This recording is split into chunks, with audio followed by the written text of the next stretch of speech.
It has been 4 weeks, and it is still hard for me to believe Sandor Needleman is dead. I was present at the cremation and, at his son's request, brought the marshmallows, but few of us could think of anything but our pain. Needleman was constantly obsessing over his funeral plans and once told me, "I much prefer cremation to burial in the earth," and both to a weekend with Mrs. Needleman. In the end, he chose to have himself cremated and donated his ashes to the University of Heidelberg, which scattered them to the four winds and got a deposit on the urn. I can still see him with his crumpled suit and gray sweater, preoccupied with weighty matters. He frequently would forget to remove the coat hanger from his jacket while he wore it. I reminded him of it one time at a Princeton commencement, and he smiled calmly and said, "Good. Let those who have taken issue with my theories think at least that I have broad shoulders." 2 days later, he was committed to Bellevue for doing a sudden back somersault in the midst of a conversation with Stravinsky. Needleman was not an easily understood man. His reticence was mistaken for coldness, but he was capable of great compassion. And after witnessing a particularly horrible mine disaster once, he could not finish a second helping of waffles. His silence, too, put people off, but he felt speech was a flawed method of communication, and he preferred to hold even his most intimate conversations with signal flags. When he was dismissed from the faculty of Columbia University for his controversy with the then head of the school, Dwight Eisenhower, he waited for the renowned ex-general with a carpet beater and pelted him until Eisenhower ran for cover into a toy store. The two men had a bitter public disagreement over whether the class bell signaled the end of a period or the beginning of another. Needleman had always hoped to die a quiet death, amidst my books and papers like my brother Johann. Needleman's brother had suffocated under a roll-top desk while searching for his rhyming dictionary. Who would have thought that while Needleman would be watching the demolition of a building on his lunch hour, he would be tapped in the head by a wrecking ball? The blow caused massive shock, and Needleman expired with a broad smile. His last enigmatic words were, "No thanks, I already own a penguin." As always, at the time of Needleman's death, he was at work on several things. He was creating an ethics based on his theory that good and just behavior is not only more moral, but could be done by phone.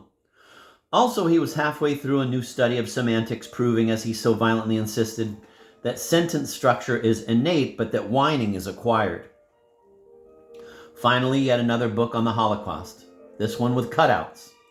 Needleman had always been obsessed by the problem of evil and argued quite eloquently that true evil was only possible if its perpetrator was named Blackie or Pete.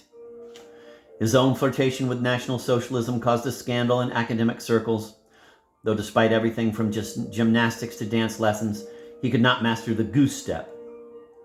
Nazism was for him merely a reaction against academic philosophy, a position he always attempted to impress on friends and then would grab at their faces with feigned excitement and say, "Ah, I got your nose." It is easy to criticize his position on Hitler at first, but one must take into account his own philosophical writings. He had rejected contemporary ontology and insisted that man existed prior to infinity, though not with too many options. He differentiated between existence and existence and knew one was preferable, but could never remember which. Human freedom for Needleman consisted of being aware of the absurdity of life. God is silent, he was fond of saying. Now if we can only get man to shut up.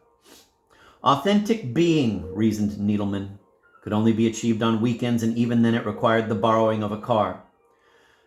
Man, according to Needleman, was not a thing apart from nature, but was involved in nature and could not observe his own existence without first pretending to be indifferent and then running around to the opposite end of the room quickly in the hopes of glimpsing himself. His term for the life process was Angstzeit, loosely meaning anxiety time, and suggested man was a creature doomed to exist in time, even though that was not where the action was. After much reflection, Needleman's intellectual integrity convinced him that he didn't exist. His friends didn't exist. And the only thing that was real was his IOU to the bank for 6 million marks. Hence, he was charmed by the National Socialists' philosophy of power, or as Needleman put it, "I have the kind of eyes that are set off by a brown shirt." After it became apparent that National Socialism was just the type of menace that Needleman stood against, he fled Berlin.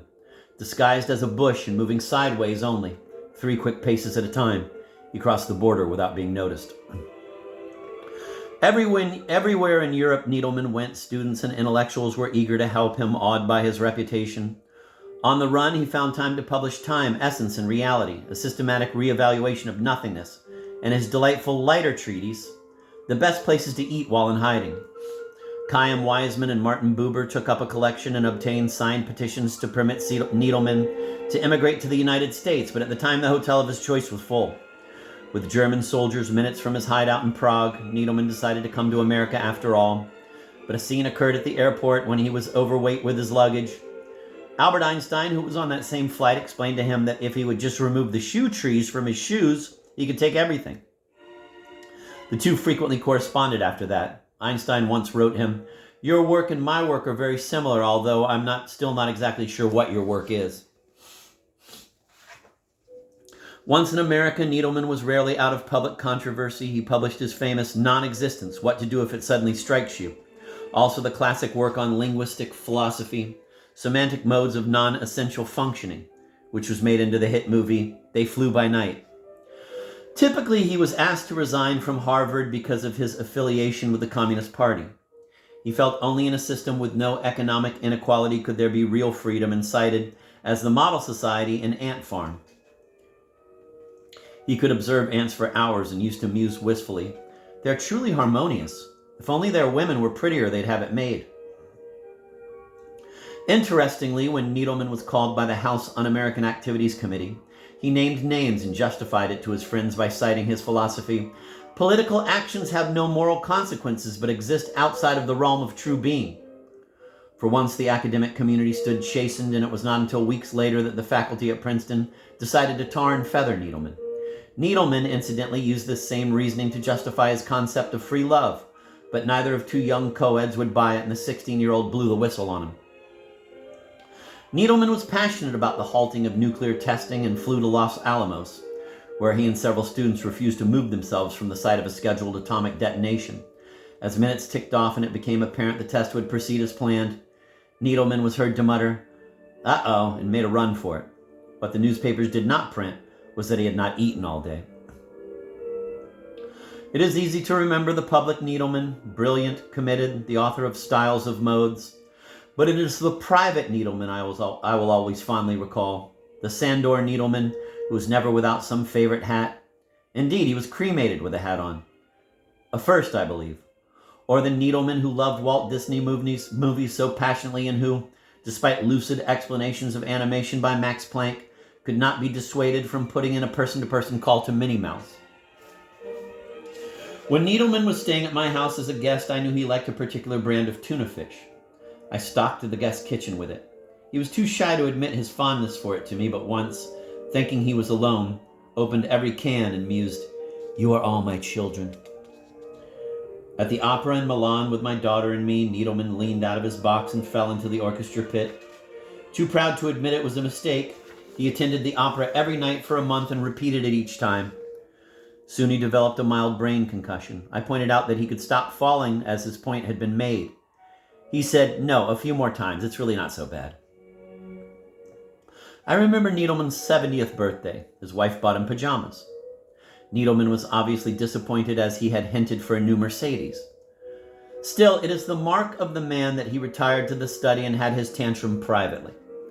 He re-entered the party smiling and wore the pajamas to the opening night of two short plays by Arabelle.